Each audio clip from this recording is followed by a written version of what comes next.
ఈరోజు దేవుడు మనతో మాట్లాడుతుంటున్నాడు. ఇర్మియా గ్రంథం 2వ అధ్యాయం 13వ వచనం.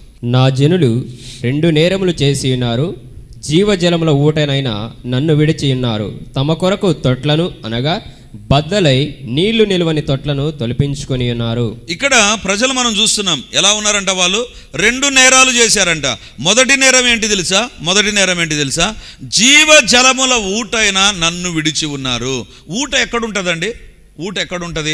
బావి లోపల ఎక్కడో ఊట ఉంటుంది, లేదా ఎక్కడో ఒక చోట నుంచి ఊట ప్రారంభమవుతుంది. దేవుడు అంటున్నాడు ఊట దగ్గర మీరు ఉండండి. వీళ్ళేమంటున్నారు తెలుసా? వద్దొద్దు, ఊట దగ్గర ప్రతిసారి ఓడిపోతాడు, మాకంటూ ఒక తొట్టి పెట్టుకుంటాము, ఆ తొట్టిని మేమే తొలిపించుకుంటాం. తొట్టి తొలిపించుకోవడం మాకు వచ్చు, అంత దూరం ఊట దగ్గర ఎందుకు?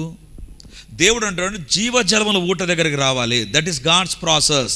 కానీ వీళ్ళ ప్రాసెస్ ఏంటి తెలుసా? వద్దు, తొట్టి ఇంటి దగ్గర రెడీగా పెట్టుకుందాం. దేవుని బిడ్డలారా, ఈరోజు నీ జీవితంలో దుప్పిలాగా if you are looking at a muddy water, ఒకవేళ బుడద కుంట వైపు చూస్తున్నావేమో, లేకపోతే పాపం ఇచ్చేటువంటి త్వరగా పైకి వచ్చేటువంటి అవకాశాల వైపు చూస్తున్నావేమో, స్పీడీ సొల్యూషన్, త్వరగా నిర్ణయాలు తొందరగా మన జీవితాల్లో పైకి రావాలి, ఆశీర్వదించబడాలి. This is the greatest trap everybody is facing. వీళ్ళు కూడా అనవచ్చు, మమ్మల్ని అంటున్నారు ఒక మాట, మీ జీవితంలో సమస్యలు లేవా అని కోరో కుమార్ ప్రశ్నించవచ్చు. No, they are not doing that. ఎదురు ప్రశ్న వేయడంలా, తిట్టడంలా, మీరేనా తినేది, మేము తినడం లేదా, ఉప్పు కారం మేము మాట్లాడలేమా అని మాట్లాడలా. వీళ్ళు అంటున్నా, నా ప్రాణమా మౌనంగా ఉండు, దేవుడు దీవిస్తాడు, దేవుడు ఆశీర్వదిస్తాడు. అంటే వీళ్ళు చేసే పని ఏంటి తెలుసా? జీవజలపు ఊట దగ్గరికే వెళ్తున్నారు, కానీ తొట్లు తొలిపించుకోవడంలా. మనం ఏం చేస్తాం తెలుసా? దేవుని దగ్గర ప్రార్థన చేయాలి, దేవుని దగ్గర ఉపవాసం ఉండి దీన్ని వదిలేస్తాం. What is the shortest method? త్వరగా దీవించబడాలి, త్వరగా ఆశీర్వదించబడాలి, త్వరగా దీవించబడాలి. దేవుని బిడ్డలారా, ఇంత టెక్స్ట్ బుక్ను స్టూడెంట్కి ఇచ్చి పరీక్ష రాయమంటారు. అది చూసిన తర్వాత స్టూడెంట్ మెథడ్ ఏంటి తెలుసా? అరే ఇంత టెక్స్ట్ బుక్ ఎవడు చదువుతాడు? దీన్ని గైడ్ అంత చేస్తాడు. గైడ్ టెక్స్ట్ బుక్ ఇంత ఉంటే గైడ్ ఎంత ఉంటుంది. ఇప్పుడు అది కూడా లేదు. క్వశ్చన్ బ్యాంక్ తీసుకున్నాం అనుకో, ఓన్లీ క్వశ్చన్ పేపర్లో ఉండే అది ఇంతే ఉంటుంది. ఇది చదువుదాం, ఇది చదివినా పాస్ అవుతాడు, ఇంత టెక్స్ట్ బుక్ చదివినా పాస్ అవుతాడు, గైడ్ చదివినా పాస్ అవుతాడు, ఇంకా చిన్నదైన క్వశ్చన్ బ్యాంక్ చదివినా పాస్ అవుతాడు. కానీ ఎవరికి దీవెనలు? క్వశ్చన్ బ్యాంక్ చదివిన వాడు దేనికోసం చదివాడు తెలుసా? పరీక్షలో పాస్ అవడానికి చదివాడు, ఉద్యోగం కోసం కాదు. ఉద్యోగంలో పోయిన తర్వాత ఏమడుగుతాడు తెలుసా? క్వశ్చన్ నెంబర్ 1 ఏంది చెప్పు అన్నాడు. ఏమంటాడు తెలుసా? డైరెక్ట్గా ఈ థియరీ గురించి చెప్పు అంటాడు. ఈ థియరీ ఇక్కడ ఉండదు క్వశ్చన్ బ్యాంకులో, కాబట్టి ఉద్యోగం రాదు. మార్కులేమో 90%, 90%. ఎందుకు? అప్పటికప్పుడు 1 డే మ్యాచ్ ఉంటుంది. రాత్రి చదివి ఉదయం పరీక్ష రాసింటాడు, ఒక్కరోజు కనిపిస్తా అబ్బా చదువు అంటే ఇది. ఉద్యోగం దగ్గర పోతాను, రాదు ఉద్యోగం. ఇప్పుడు ఇది చెయ్యంటే చేయలేడు. ఎందుకు తెలుసా? అన్ని షార్ట్ కట్స్ వాడి. కానీ మనం అంటాం నేను ఉద్యోగం చేస్తే 2 లక్షలు తగ్గకూడదు. 2 లక్షల ప్రిపరేషన్ ఈ చదువులో లేదు, కానీ 2 లక్షల ఉద్యోగం మాత్రం కావాలి. 99% of students are failure because of this.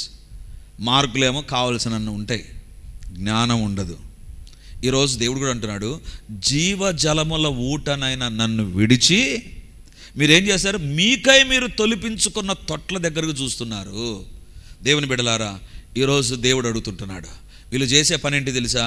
దుప్పి నీటి వాగుల కొరకే ఆశపడుతుంది, కుంట కోసం ఆశపడదు. దగ్గరున్నటువంటి ఆ రోత వాటర్ను ఆ దుప్పి తాగదు. ఈరోజు సాతాను సులువుగా పైకి రావడం, సులువుగా సంపాదించడం, సులువుగా దీవించబడడం. ఏంటి నన్ను ఒకరు వచ్చి అడిగారు, ఏం బ్రదర్ మీ స్టాల్లో పెన్స్ లేవే అన్నారు. ఎందుకు పెన్స్ అన్నాను. పరీక్షలు రాసేటప్పుడు పెన్ను కావాలి కదా. అరే అంటే విద్యార్థికి ఏమని నేర్పిస్తున్నా? నువ్వు ప్రార్థన చేసుకోవద్దు, నువ్వు బైబిల్ చదవద్దు, నువ్వు రాత్రంతా ఇన్స్టాగ్రామ్ నువ్వు అది చూడు, పెన్ను ప్రార్థన చేసుకో. అట్లా పెన్ను పెడితేనే పోతా ఉంటుంది. ఇది కావాలా? నో, దేవుని వాక్యం షార్ట్ కట్స్ లేవు. ఇక్కడ వీళ్ళను ప్రశ్నిస్తూ ఉండగా వీళ్ళు అనుకుంటున్నారు మనం ప్రశ్న జవాబు ఇవ్వకుండా దేవుని వైపు చూద్దాం. దేవుని బిడ్డలారా, ప్రశ్నించిన వారు ఈరోజు లోకంలో లేరు. కానీ కోరహు కుమారుల గురించి ఈరోజు రిడీమర్ చర్చిలో మనం ధ్యానం చేస్తున్నాం. ఎందుకు తెలుసా? They are looking at the source, they are not looking at the resource. వాళ్ళు ఎక్కడ ఊటను, జీవ జలముల ఊటను చూస్తున్నారే కానీ అప్పటికప్పుడు తొట్టును వాళ్ళు చూడడం లేదు. ఈరోజు నీ జీవితంలో కృంగిపోవడానికి, నిరాశపడడానికి, నిస్పృహ చెందడానికి always you are looking at the short cuts. Sorry, that is not a biblical principle. అది బైబిల్లో ఉన్నటువంటి పద్ధతి కాదు.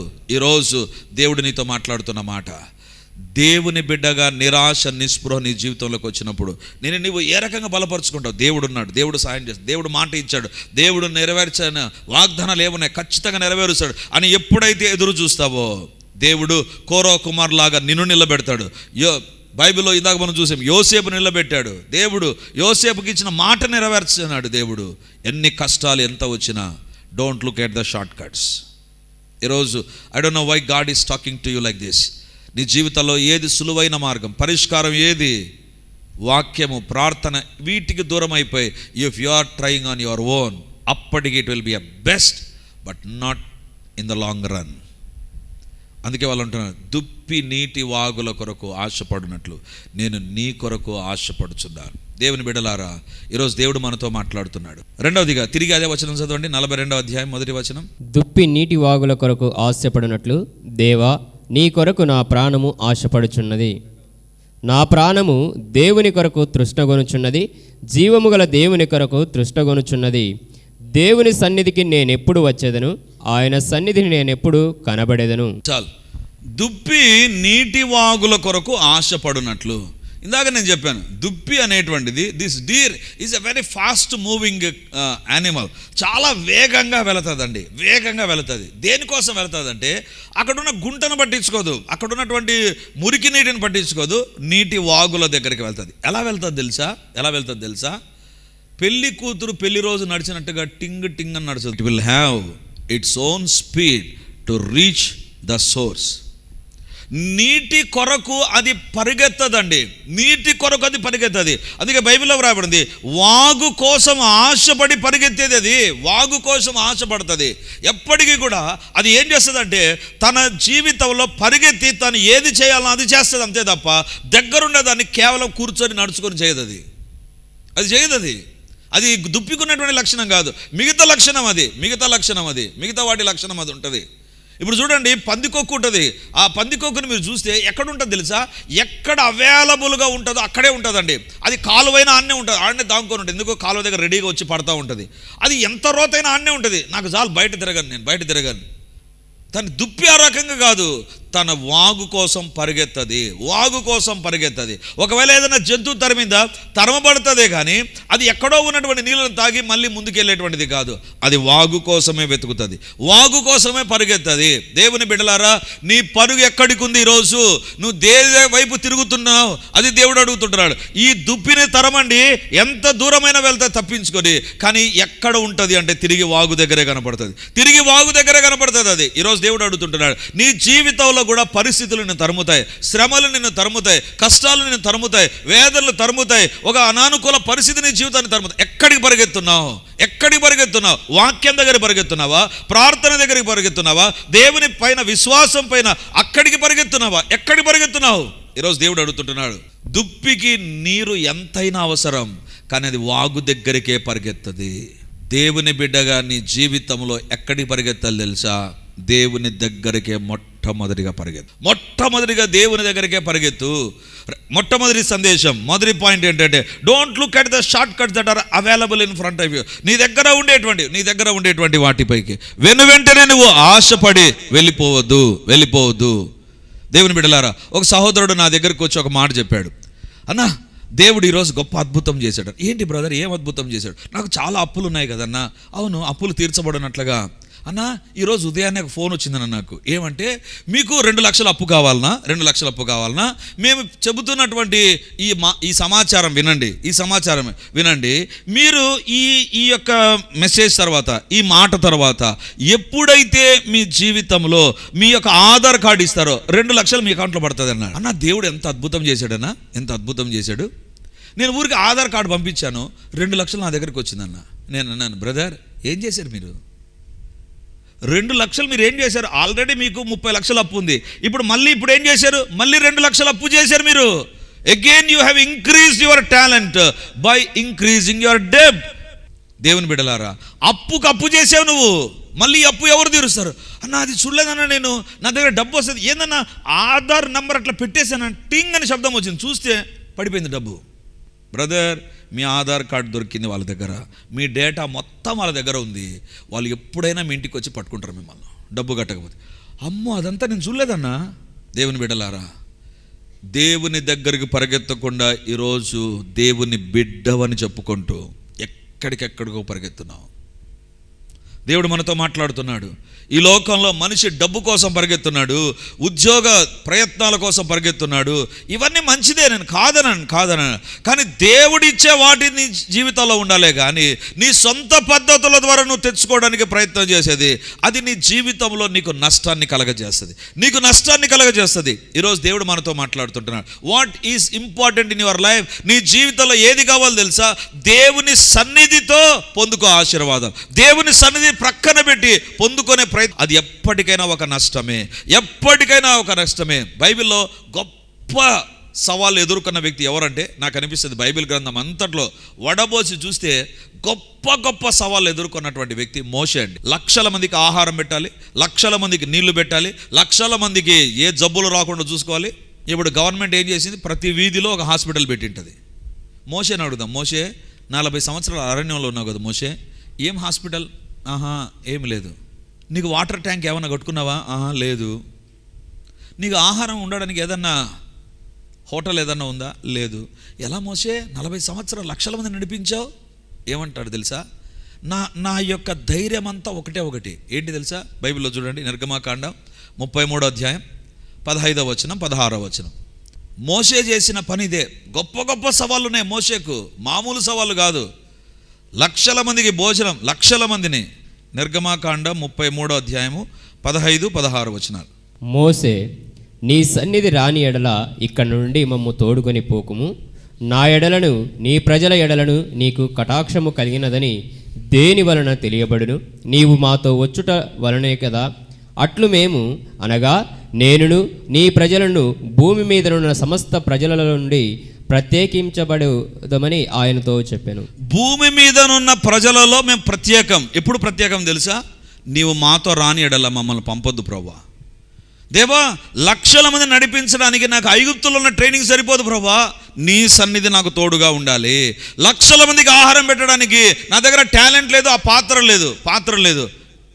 రేపు ఏదో ఫంక్షన్ ఉంది, ఇక్కడ ఫంక్షన్ ఉంటే వాళ్ళు నాకు ఫోన్ చేశారు, బ్రదర్ మీ దగ్గర ఏమైనా సామాన్లు ఉన్నాయి? ఎంతమందిని అడిగాను, మాకు ఇన్ని 100 మంది వస్తారు, మా దగ్గర లేవని చెప్పాను. ఇప్పుడు మోసేని అడుగుదాం, మోసే ఇంతమందికి ఆహారం పెట్టడానికి నీ దగ్గర సామాన్ ఏముంది? సామాన్ అంటాడు. సామానా? అదేంటిది? నా దగ్గర ఏం లేదు. మరి ఎలా సహాయం చేసావు? ఎలా పొందుకున్నావు? ఎలా ఇశ్రాయేలు ప్రజలు నడిపించావు, వారికి సహాయం చేసావు? మోసే అంటాడు, దేవుని సన్నిధి నాకు తోడుగా ఉండాలి. హల్లెలూయా. దేవుని బిడ్డగా నీ ప్రత్యేకత ఏంటి తెలుసా? It is not your money, it is not your talent, or it is not your knowledge or wisdom or experience. It is the presence of the Lord. దేవుని సన్నిధి నీతో ఉంటే నీ జీవితంలో ఎలాంటి పరిస్థితినైనా ఎదుర్కొంటాను.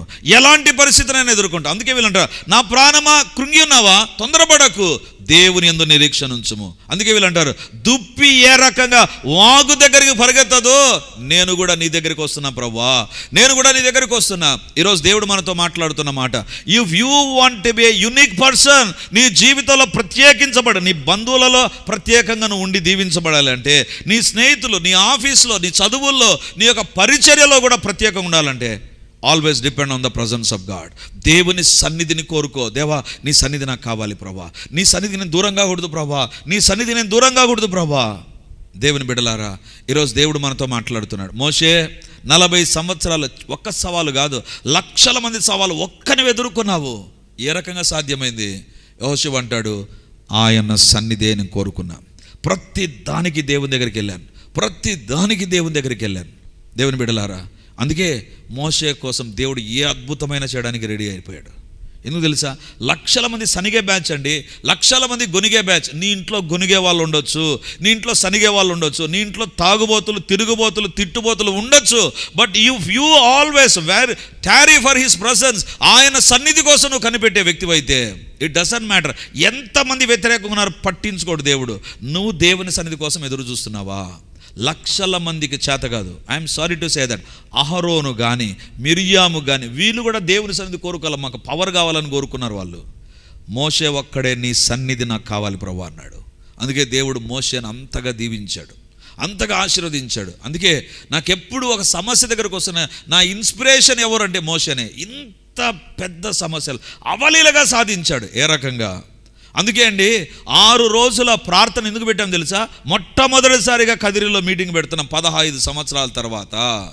15 సంవత్సరాల తర్వాత we know what are the challenges, we know what are the turbulence that they are facing. వాళ్ళు ఎదుర్కొన్న పరిస్థితులు ఏంటో, ఆ ప్రాంతంలో జరుగుతున్న పరిస్థితులు ఏంటో తెలుసు. చివరిలో సాక్ష్యం చెప్తాను నేను, ఏ రకంగా దేవుడు కార్యం చేశాడు. దేవుని సన్నిధి కోరుకుందాం చాలు, నీ జీవితాన్ని దేవుడు ఆశీర్వదిస్తాడు.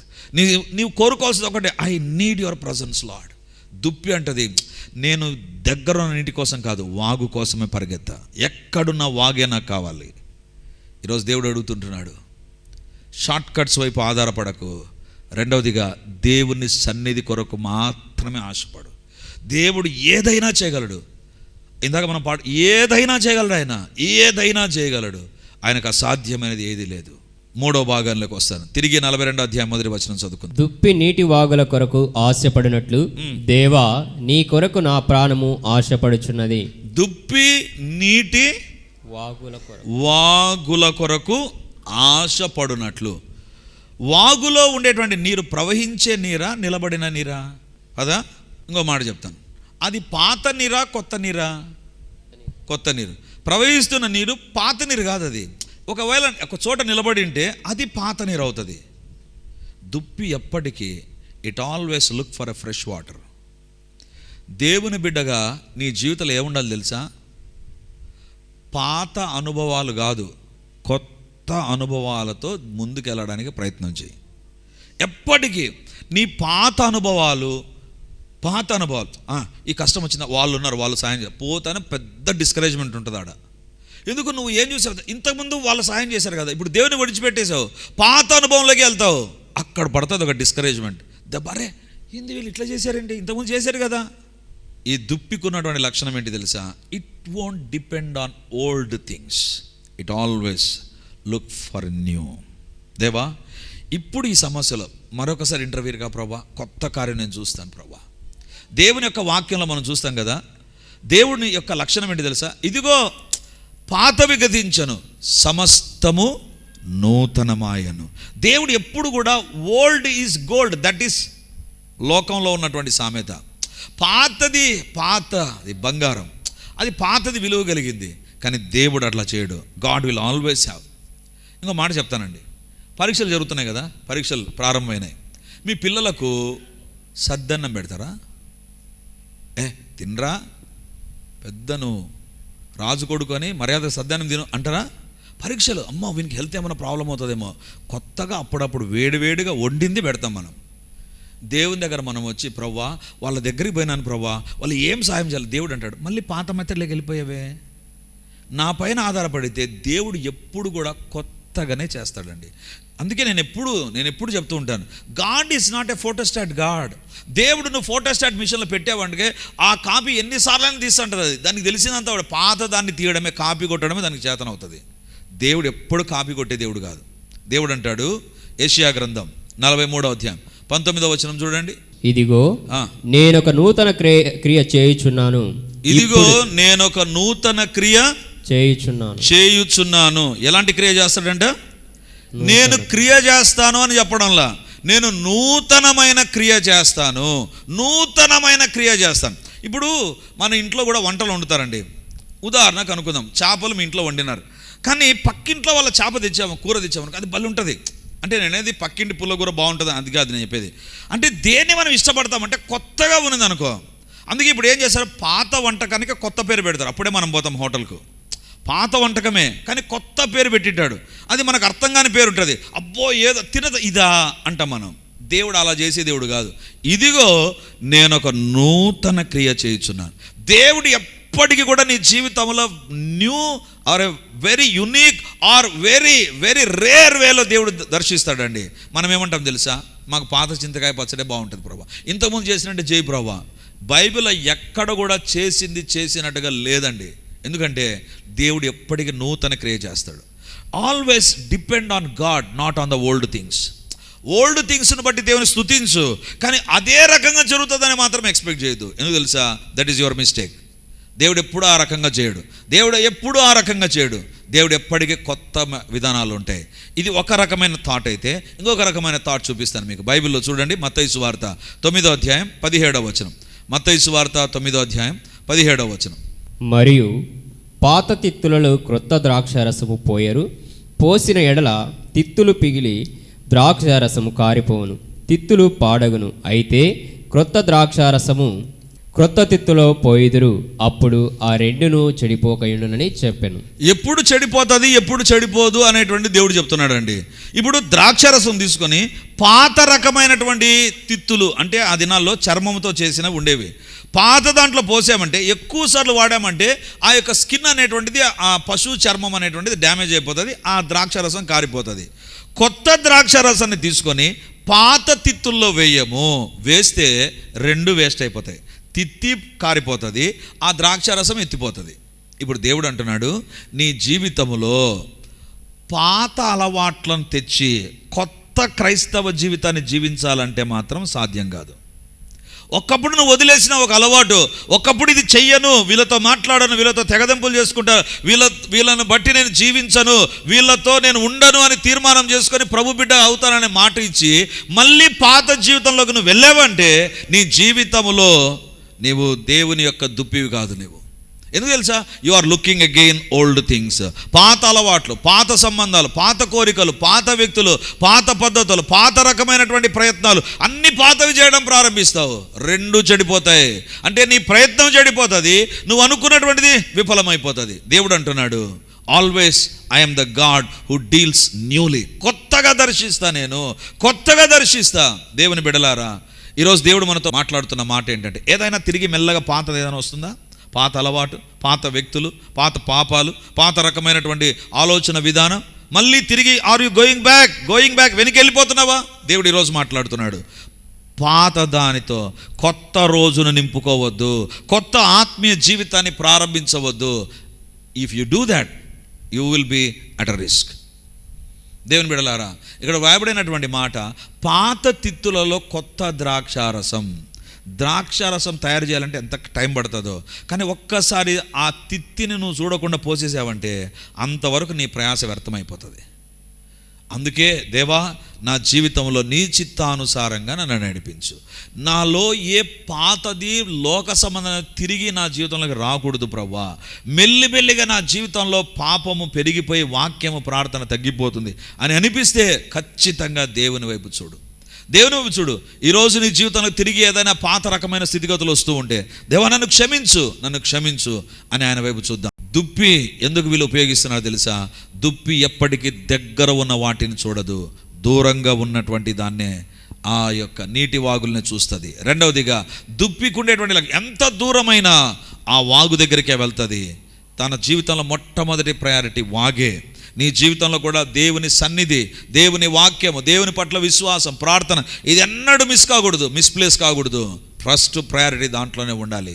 మూడవదిగా అది వాగు దగ్గర గడుపుతుంది, కొత్త వాటిపైన దృష్టి ఉంచుతుంది, కానీ పాతవి తన జీవితాల్లో ఉండాలని కోరుకోదు.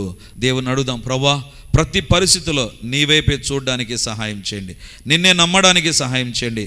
నా జీవితంలో నీవే నా తోడు ఉండాలి, నీవే నా పక్షాన ఉండాలి. దేవా, నాలో భయం కలిగినప్పుడు, నాలో చింత కలిగినప్పుడు, భీతి కలిగినప్పుడు నీవు నాతో ఉంటే చాలు ప్రభువా. నీవు నా తోడు ఉంటే భయమేలా, నా యేసయ్య. నా శరీరానికి ఆశ నీవే, నా జీవితంలో ఆశ నీవే ప్రభువా. నీవే నా ఆశ, నీవు తప్ప వేరొక ఆశ నాకు లేదయ్యా. ఏది దేని నమ్మినా ఎవరు నమ్మినా అది తాత్కాలికమే, కానీ నిన్ను నమ్మితే, నీ పైన ఆశ పెట్టుకుంటే నువ్వు ఎప్పటికైనా నెరవేరుస్తావు. మార్పు లేని దేవుడవు, మార్చే దేవుడవు, మహిమను చూపించే దేవుడవు. దేవుని వైపు చూద్దాం. ఒకవేళ నీ జీవితంలో మేలు కోసం దగ్గర ఏదో సులువుగా ఏదో చేస్తే, ఏదో ఆచారం, ఏదో సాంప్రదాయం, ఏదో ఒకటి చేస్తే బాగుపడతానని ఏదైనా ప్రయత్నం, ఏదో షార్ట్ కట్స్ లో నువ్వు ఆశీర్వాదాల కోసం వెతికేవేమో, ఈరోజు దేవుడు అడుగుతున్నాడు. దాని విషయంలో క్షమాపణ కోరు. దేవుని వైపు చూద్దాం. దేవుని దగ్గర ప్రతి విషయంలో వేగంగా దేవుని దగ్గరకు వచ్చి, దేవా ఇది నా సమస్య, నా కార్యాలు ఇలాగ నష్టపోతున్నాను ప్రభువా అని దేవుని వైపు రాకుండా దేని వైపు వెళుతున్నావో నీకు తెలుసు. నీ జీవితంలో దుప్పి నీటి వాగుల కొరకు ఆశపడినట్లు ఆశపడే వ్యక్తిగా నువ్వు ఉండాలి. ఆశపడే వ్యక్తిగా ఉండాలి. లోకంలో తిరిగేటువంటి తాత్కాలికమైన వాటిని వైపు కాక, జీవ జలముల ఊటను ఆయనను కలిగి ఉండు. తొట్లను కాదు నువ్వు కలిగి ఉండాల్సింది. నీ జీవితంలో దేవుని వైపు పరిగెత్తు. దుప్పి వాగు దగ్గరికే పరిగెత్తది. ప్రతి సమయంలో, ప్రతి పరిస్థితిలో, ప్రతి దాని కొరకు దేవుని దగ్గర పరిగెత్తే మోసలాగుందాం. దేవా నీ సన్నిధి నాకు కావాలి, నీ సన్నిధి నాకు కావాలి. ప్రవహించే నీటినే కోరుకుంటదే కానీ పాత నీటిని కోరుకోదు. నీ జీవితంలో కూడా గతంలో ఈ రకంగా చేశాడు, గతంలో వాళ్ళు చేశారు, వాళ్ళను వీళ్ళను కాదు. దేవుడు నీ జీవితంలో నూతనమైన కార్యం చేస్తాడు. దాని విషయం నువ్వు ఆలోచించు. దేవుడు నీ ప్రాణాన్ని తాకుతాడు. పైన తాకే దేవుడే కాదు, నీ శరీరాన్ని బాహ్యంగా కనబడేటువంటి పరిస్థితులే కాదు. God will touch from inside to out side. దేవుడు నీలో నుంచి నీ బయటి వరకు తన కార్యాలు చేసే దేవుడు ఆయన. ఆయన వైపు చూద్దాం. హల్లెలూయా, హల్లెలూయా, హల్లెలూయా. గొప్ప దేవా నీకు వందనాలు. సైన్యములకు అధిపతివైన దేవా నీకే స్తుతి స్తోత్రాలు, మహిమ ఘనత ప్రభావాలు చెల్లించి కీర్తించి కొని ఆడుతుంటున్నాం. ఈరోజు నీ వాక్యం ద్వారా మా ఒక్కొక్కరితో మీరు మాట్లాడిన మీ మాటలను బట్టి వందనాలు. దుప్పి నీటి వాగుల కొరకు ఆశపడినట్లు మేము నీ కొరకు ఆశపడాలి దేవా. మా ఆశలు లోకములో ఉన్న వ్యక్తులపైకి, పరిస్థితులపైకి, తండ్రి స్థితిగతులపైకి మరలుతూ ఉన్నాయేమో ప్రభా. అందుకే నష్టపోయిన ఒక జాబితాలోనికి మేము వస్తున్నాం ప్రభా. దేవా మన్నించండి. దుప్పి నీటి వాగుల కొరకు ఆశపడినట్లు ప్రతిరోజు నీ కొరకు మేము ఆశపడుదుముగాక. ప్రార్థనలో నీ దగ్గర గడుపుదుముగాక. కృంగిపోగా దేవా నీ ఎదుట పట్టుదలతో ప్రార్థించుదుముగాక. మా ప్రాణమును మేము లేవనెత్తుకొట్టు దేవుని ఎదుట ప్రార్థన చేసేటువంటి కోరో కుమారులాగా ఉందుముగాక, దావీదులాగా ఉందుముగాక, మోషేలాగా ఉందుముగాక. మా జీవితాల్లో కొత్త ద్రాక్ష రసాన్ని పాత తిత్తుల్లో పోసేటువంటి వ్యక్తులుగా ఉండకుండా ఉందుముగాక. మా జీవితాల్లో గతపు పాప అనుభవాలు, పాప వ్యక్తులు, పాప లక్షణాలు, పాప స్థితిగతులు మా జీవితంలోనికి వచ్చి ఉంటేనైనా ఇప్పుడే అవి తొలగిపోవును గాక. యేసు నామమందు తొలగిపోవును గాక. యేసు నామమందు అవి తొలగిపోవును గాక. యేసు నామమందు అవి తొలగిపోవును గాక.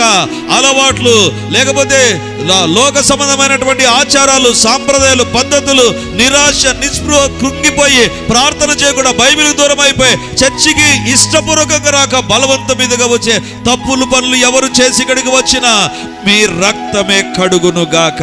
ఆయన మీరే దర్శించుమని తండ్రి మా జీవితాల్లో, మా కుటుంబాల్లో ఆశీర్వదించబడిన వ్యక్తులుగా, దీవించబడేటువంటి వ్యక్తులుగా, స్థిరపరచబడి వర్ధిల్లేటువంటి వ్యక్తులుగా మేము మా కుటుంబాలు, మా పరిచయం ఉండినట్లుగా మీరే మా యొక్క ఆశ, మీరే మా యొక్క జీవితంలో ప్రథమ స్థానం, మీ వైపే మేము చూసే కృప మా ఒక్కొక్కరికి దయచేయమని ఈ వాక్యం వింటున్న ప్రతి ఒక్కరిలో, ప్రార్థన చేస్తున్న ప్రతి ఒక్కరిలో, ఏకీవిస్తున్న ప్రతి ఒక్కరిలో మీ ఆత్మ కార్యాలు ఎన్ని జరగాలో అన్ని జరిగించి మహిమను పొందుమని యేసు నామమందు ప్రార్థించి అడిగి పొంది ఉంటున్నాము తండ్రి.